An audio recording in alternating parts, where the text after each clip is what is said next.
Ya. Tentang asmara yo. Siang pantara ratri. Terus? Sampeyan. Oh aku ya. Ya aku tak moco, aku ora apal kok. Ndi HP ku? HP ku mau buka ya apa? Nek fotone random barang. Masa foto ku Pembuka. mau simpeni to, Mas? No. Sing pas aku nganu barang mau simpen. Hei! Eh. Sing kirimi kono kok. Sing pas aku. Ora. Ayo, ayo. Ora sing pas.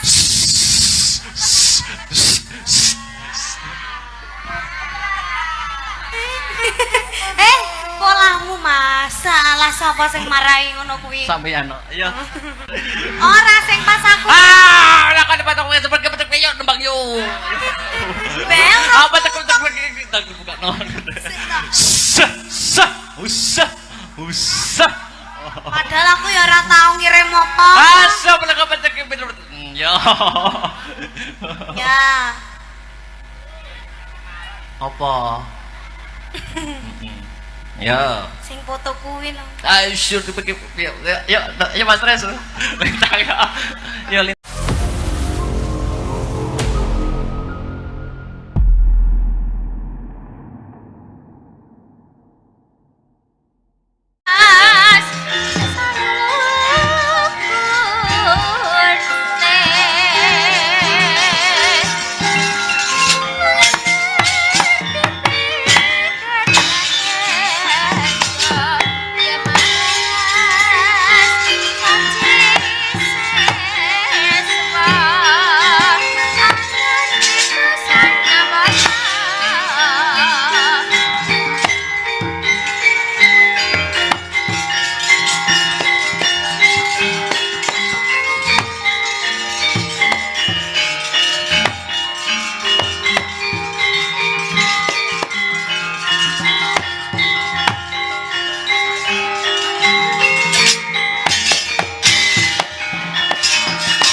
katan ngawruhi kang tekane tanpa sangka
manggya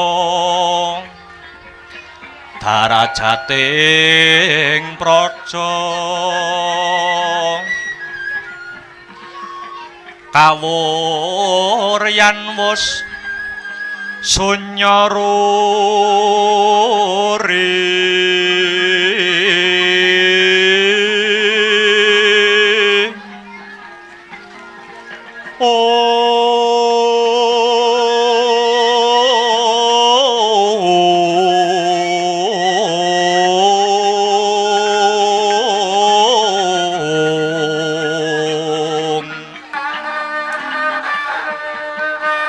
Rurah pangreh ing ukara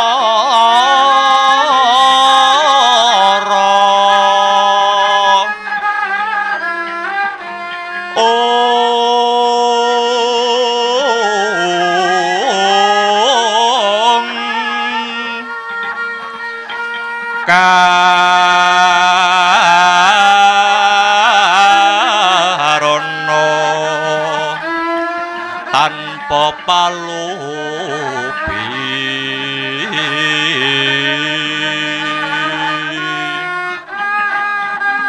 atilar tilas tuti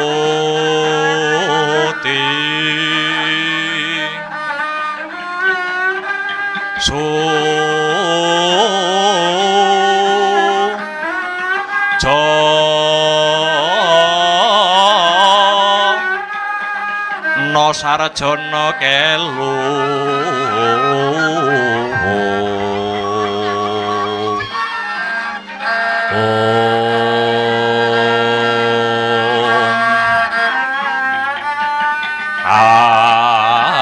alung-lun kala tida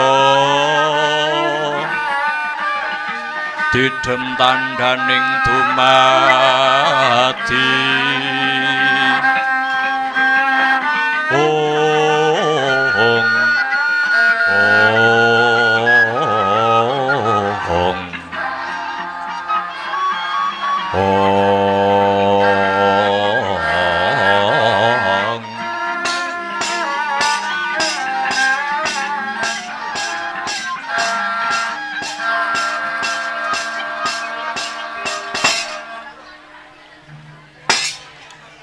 ya jagat ya dewa ya bathara mugi katentreman karahayon kang sarta keslametan tansah kasarira marang warga Gogong ing negari Dwarawati Samba kawula nonon wonten tinimbalan ingkang adhawuh Kanjeng Rama Diwaji amiji dhateng kang putra ing parang Garuda pun Samba Setyaki kawula wonten tinimbalan ingkang adhawuh Kaka Prabu amiji kang raying swala bumi pun Setyaki sawetara dikepinakne anggone padha lungguh ya ngger ya di panjenengan ingsun ora bisa wawan pangandikan kanthi pratitis marang jeneng sira sakarone awit jeneng sira padha sumurup lan mangerti mbok menawa dina sakmengko Praja Dwaraka krawan tamu agung saka negara Mandura inggih kawula nana Dewaji sasana saha wekdal kula borongaken dhateng Rama Dewaji anggenipun badhe manembrama rawuhipun Wa Prabu Baladewa ing Mandura ya samba banget panarimaku duh Kaka Prabu jimating gesang kula donya prapting delahan Kaka Prabu Baladewa sami wilujeng rawuhipun Kaka Prabu Baladewa dumugi ing Dwarawati mriki la dalah ya iya Kresna iya niring Sambikala ora ana alangan sawiji apa budal saka Mandura tumeka ing negara Dwarawati tansah ginanjar karaharjan kang sarta kawilujengan ora nyandang Sambikala sawiji apa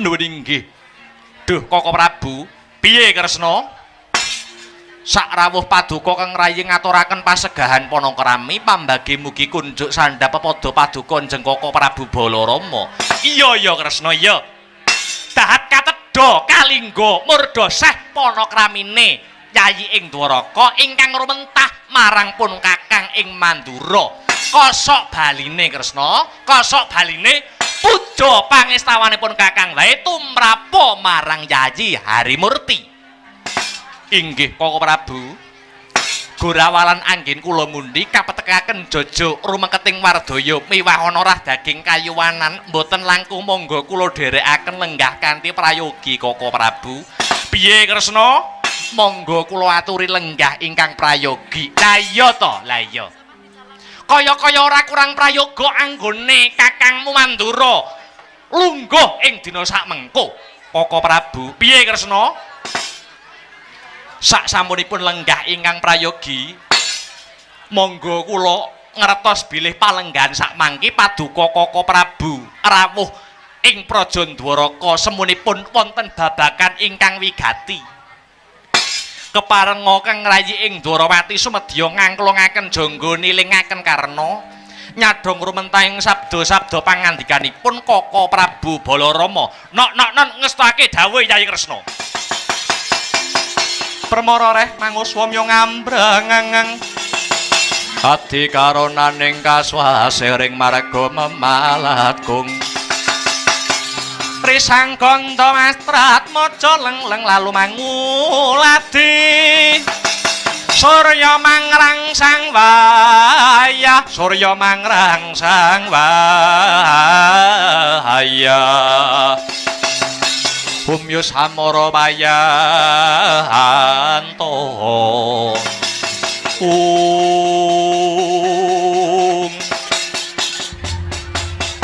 Kresna pratanipun Kakang ing Dwarawati ingkang angka sepisan kepingin tilik kayuwananing Yayi Kresna sumrambahe para warga Gong ing negara Dwarawati kene. Puja lan puji syukur kang jero sarta ngunjukke rasa kang jero tumrap Gusti kang akarya jagat dene kabeh tansah ginanjar kawilujengan kang sarta kebagas warasan.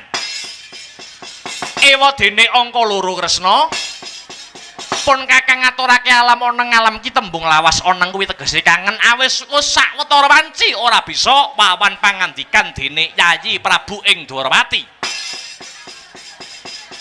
Janjane ngono pun Kakang ya kepengin, ya ta?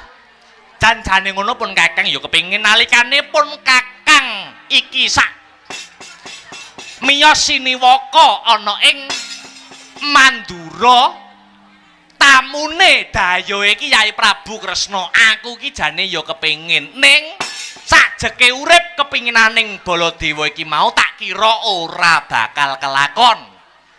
Jalaran Yayi Kresna wis sumpah kang disekseni jagat raya saisine nalikane kowe isih dadi begal, nalikane kowe isih dadi kecu, nalikane kowe isih dadi brandal lan sak panunggalane biyen. Kowe tau nyilih pusakanipun Kakang wujude Kyai Nenggala kinarya mateni ratu saka Dwarawati Purwa kang jejuluk Prabu Menari Singa. Ning sangertiku kowe iki biyen isih dadi maling. Kowe biyen isih dadi begal. Teman ora tak silihi ning wekasan malah tak unek-unekke nganti entek amek kurang golek.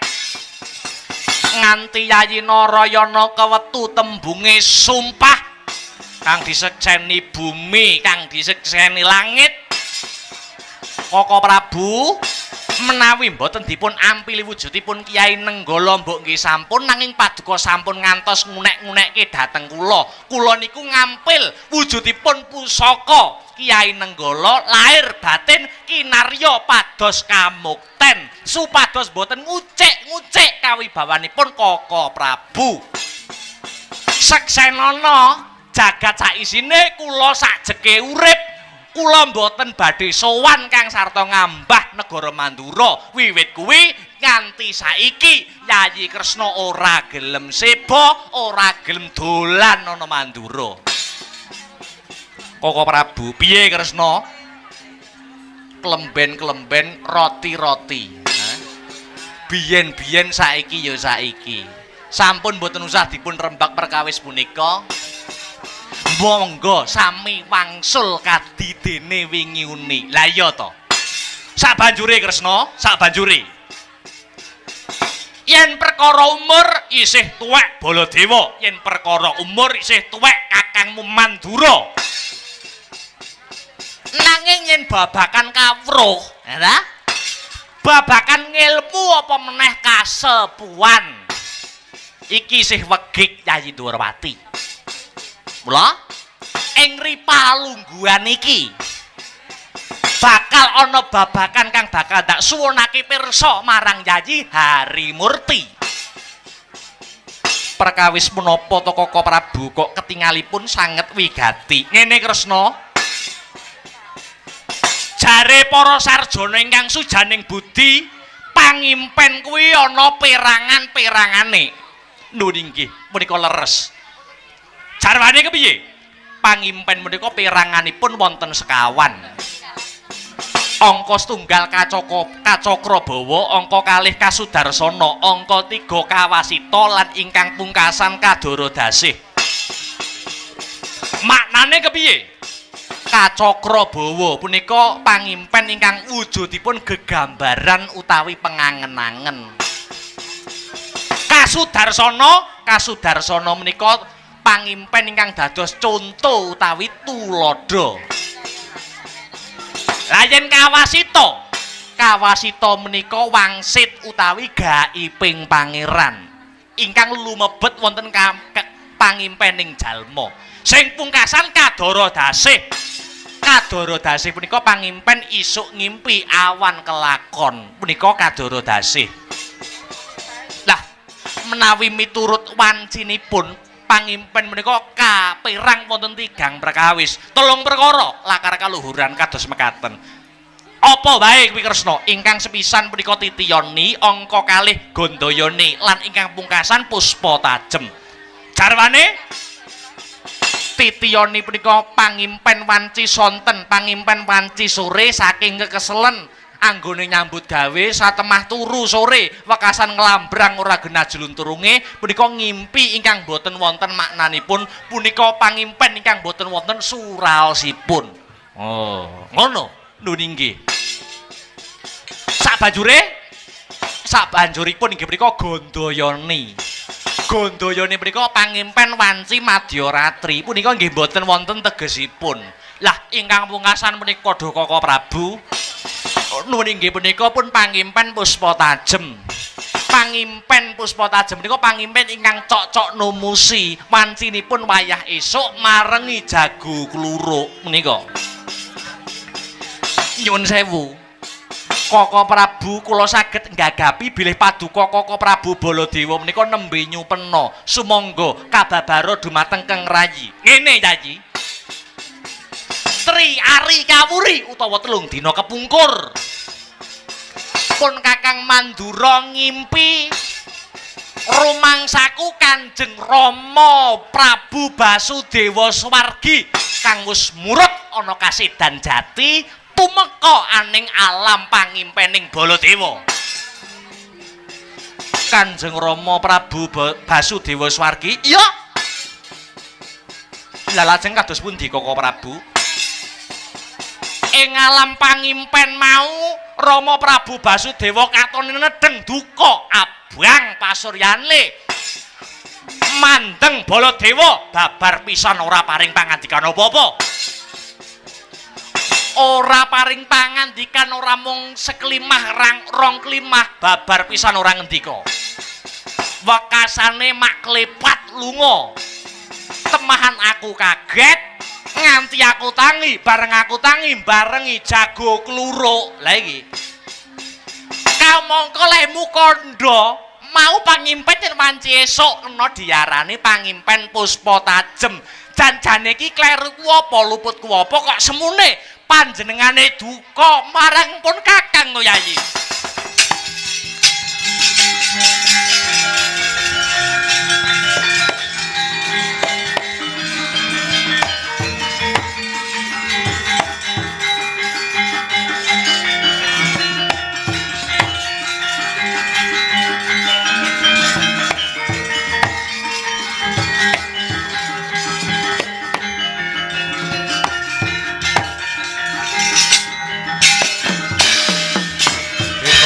Mretarta hantu-tantuning utama titi tetep dadi pangubaning wadya tentreming ati.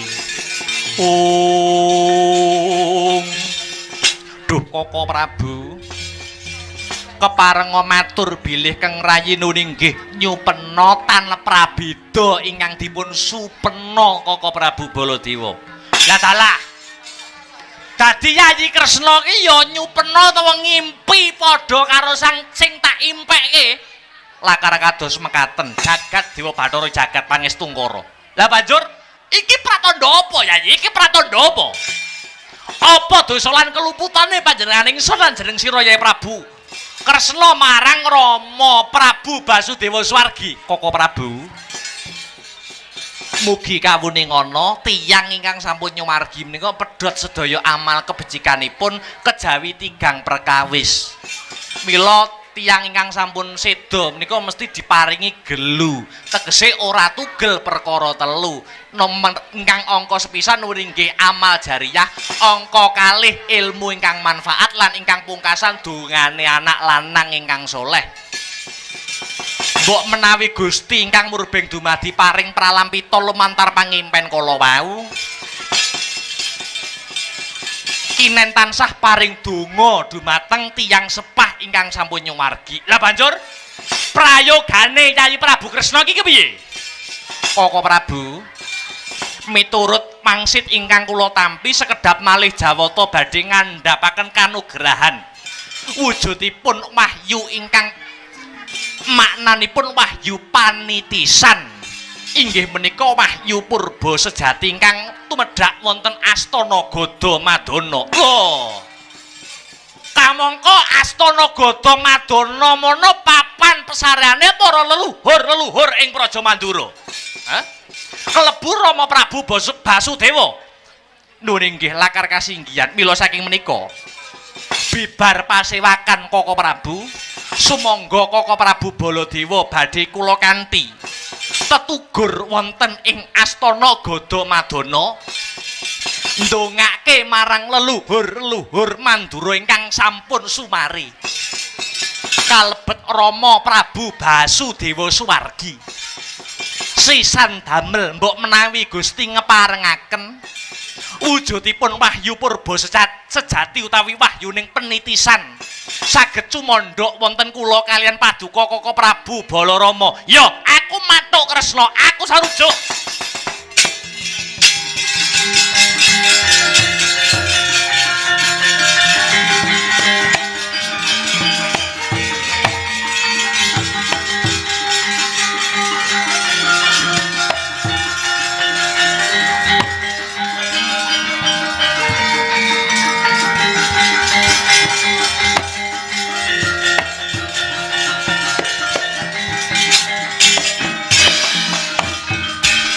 Sagyeca wawan sabda Horekang sumewa gegering pasewakan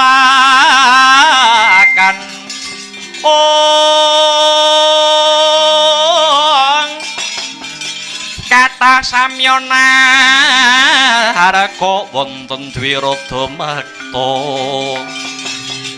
pedhot saking wantilan kata samyana harga lagi eca wawan sabda horekang sumewa gegering pasewakan katungka prapaning Nalendra anyar katon gawe cingak kang samya mulat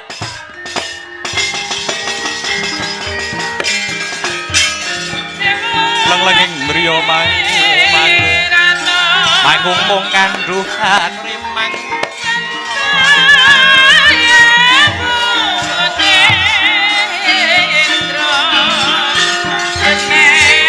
terlena tanpa kanen yen tantulusa mengko sanjang utama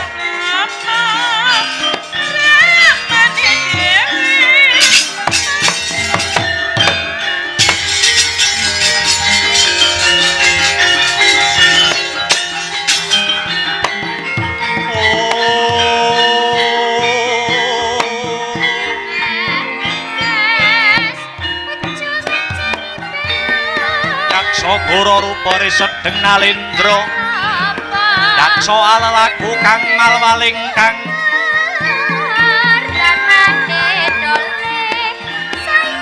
gambira marangah ngisih metu Prabawa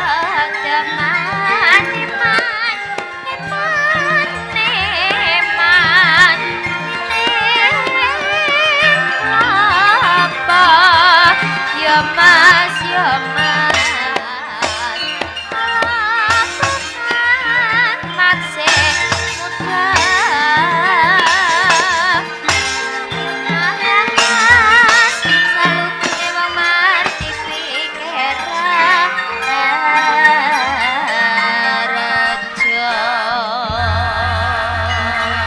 palugon laguning lekas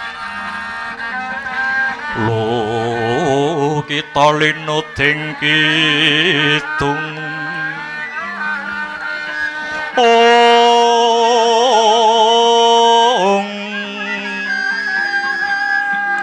kadung kadereng hamomor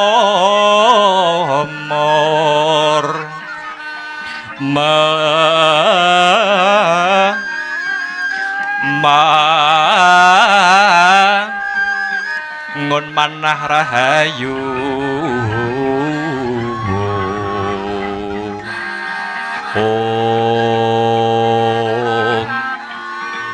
ayu ana tanagolong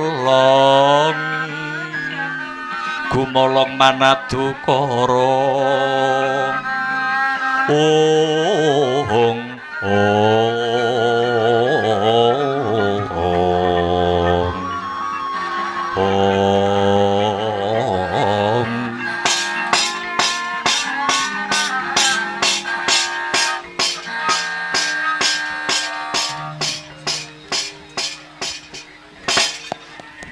amit pasang Kalimantabeh pisomanan kula sinabeta ing Iloduni dumawaing tawang towang kula ingkang sowan sinuwun iya Sang Prabu ora teges kresna angkuh nanging nembe wae weruh mula panjenengan ingsun mitambuh sapa nalindra kang nembe rawuh Sudya Mastani sinuwun kula wingking saking negari Pasir Gumelar dene jejuluk kula nuwun inggih pun Prabu Lingga Garda.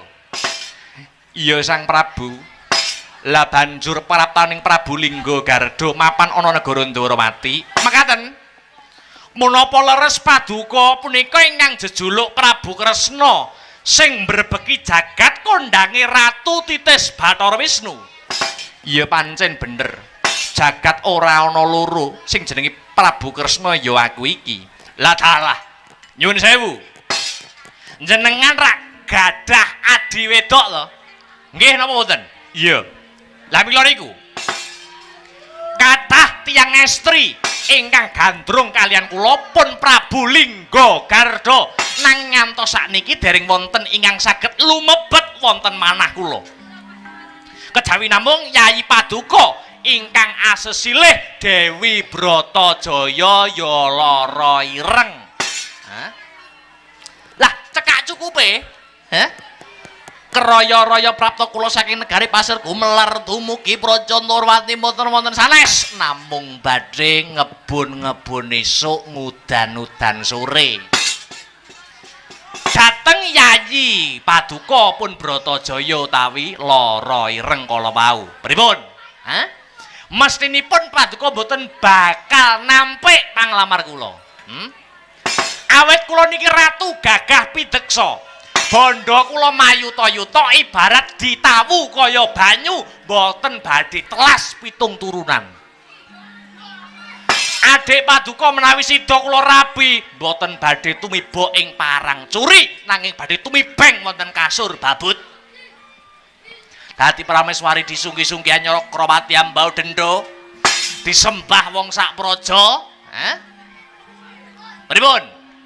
Jenengan mesti wedi nampik panglamaripun Prabu Lingga Garda saking Pasir Gumelar mesti wedi. Mergi kula mriki mboten ijen, ngaten?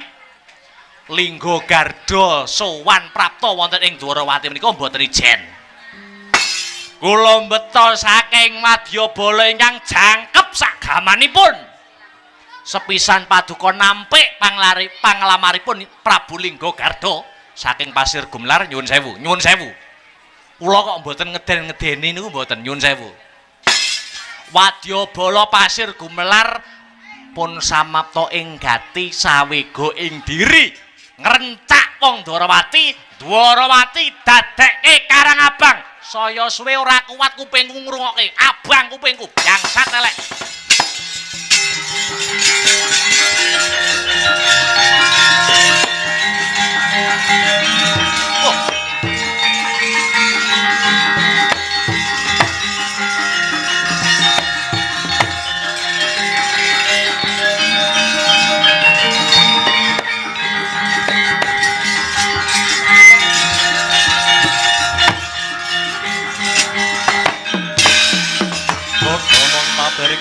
tetep duka yayah sinipi jojo bang mawinga-winga wengis kumejot padoning lati desmalaning kerat leketing jagat gelah gawe bumi panuksmaning jajilanak sukertaning bawana trayoli binantang Dwarawati sing maune adem ayem kang sarta tentrem suasanane tentrem kahanane bareng ketekan kowe kahanane dadi goreh rongeh sampeyan kuwi sapa petuk pisan kok wis ngunek-ngunekke kok wis bengok-bengok lho durung tau weruh karo aku durung tau weruh karo aku lagi pisan iki aku ngamuning-ngani yo jerengen gobokmu lekno mripatmu Nata Mandura Prabu Baladewa Yaka Krasana Karsana ya Kusuma wali kita kecepeten alon to dhisik Prabu sapa Baladewa Baladewa kok Baladewa tak kira nek Baladewa sampeyan kok semune kok ora trima yen aku ngelamar si Bratajaya yen aku ngelamar si Loro Ireng jane sampeyan iki kepernah apane Bratajaya aku dulure tuwa si Bratajaya aku dulure tuwa si Loro Ireng mara gage rungokno kupingmu ketimbang adikku sida mbok rabi luwung adikku tak pakakne kirik ngerti ora kowe edan aji kirike timbang aku wani karo Baladewa entek wedine kariwanine wis gembleng tekadku ngalamar sekaring kedaton negara Dwarawati si Bratajaya Loro Ireng sapa wae sing dadi pepalang musuhe Lingga Garda rawe-rawe rantas malang-malang putung bajingan rong tau mambu tungkake Baladewa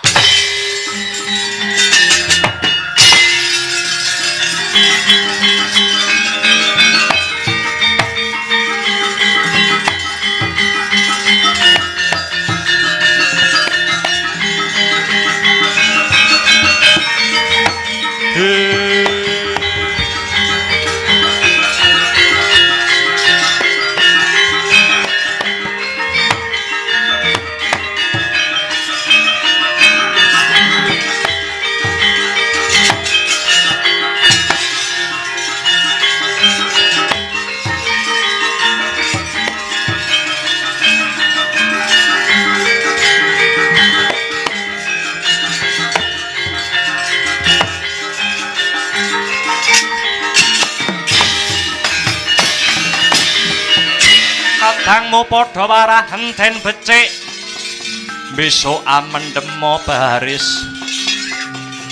baris kang prayitna yuwa saranta wong ing Dwarawati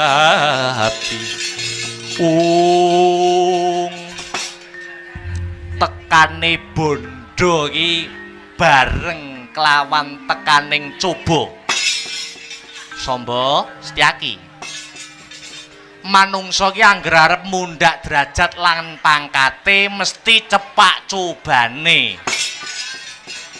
manungsa kok arep tambah larang tambah laris mesti akeh godane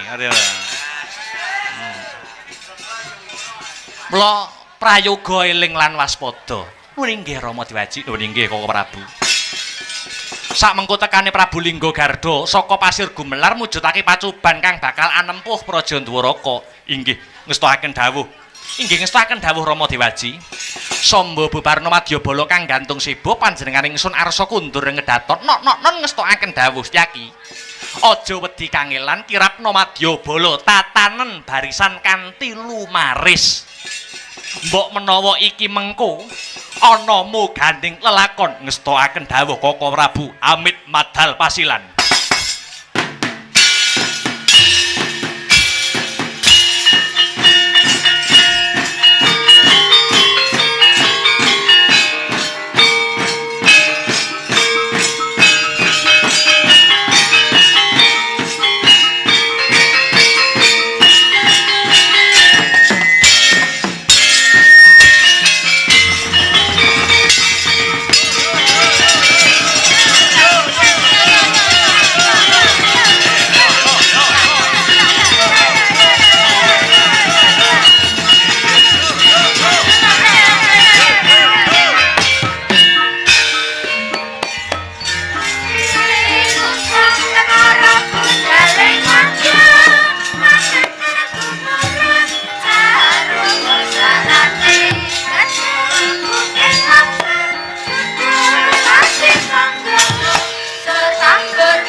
ya. Yo. Maju. Yo. Agok Semarang.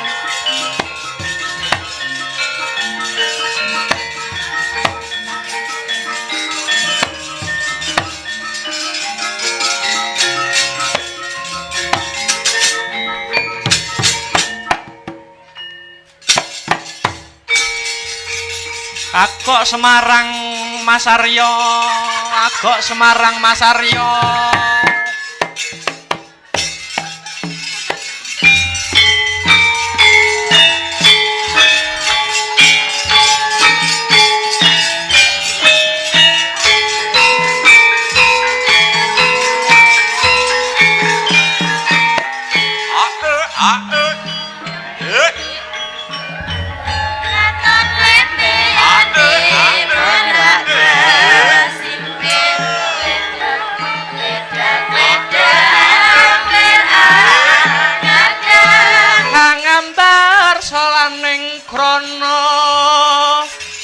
Sumarbarum gandanyo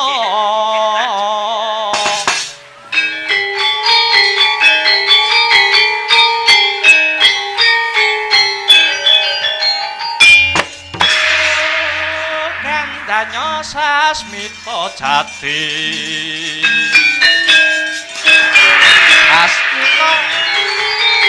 sasmita wangsiting dewa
wadya kang lumampah kumpul sajara watata tancarum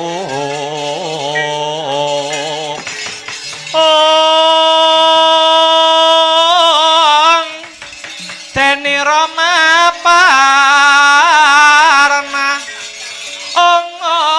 waja miwang bending ungkung risang rekyana pate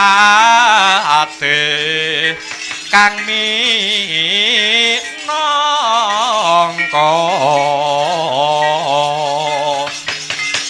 cucuking prawadya bala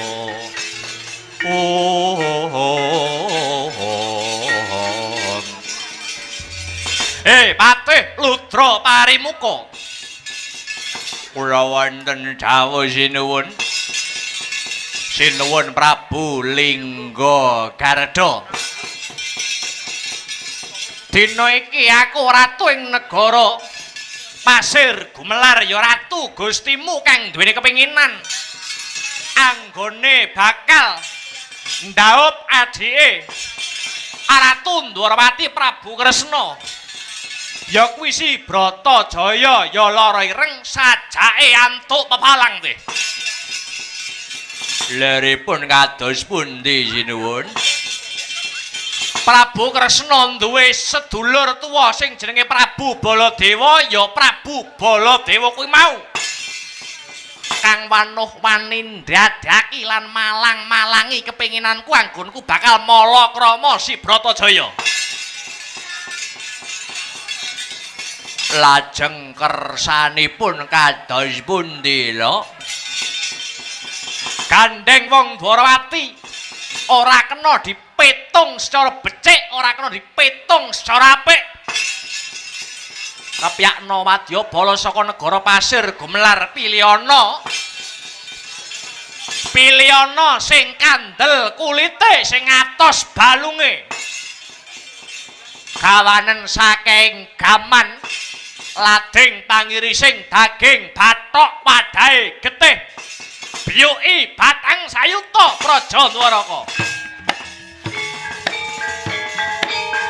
Nggih ngestaken dawuh amit medal asilan sinuwun.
nah.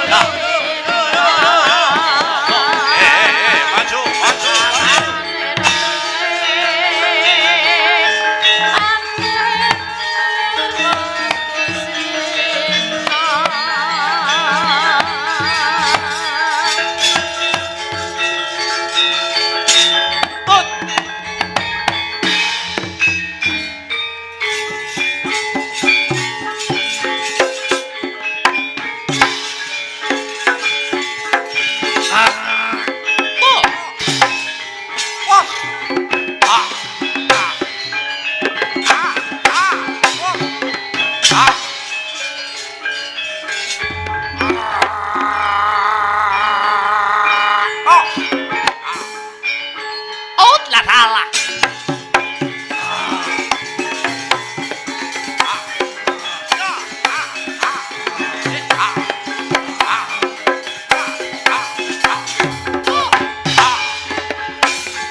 Ayo warga bebudalan wadya bala pasir gumelar.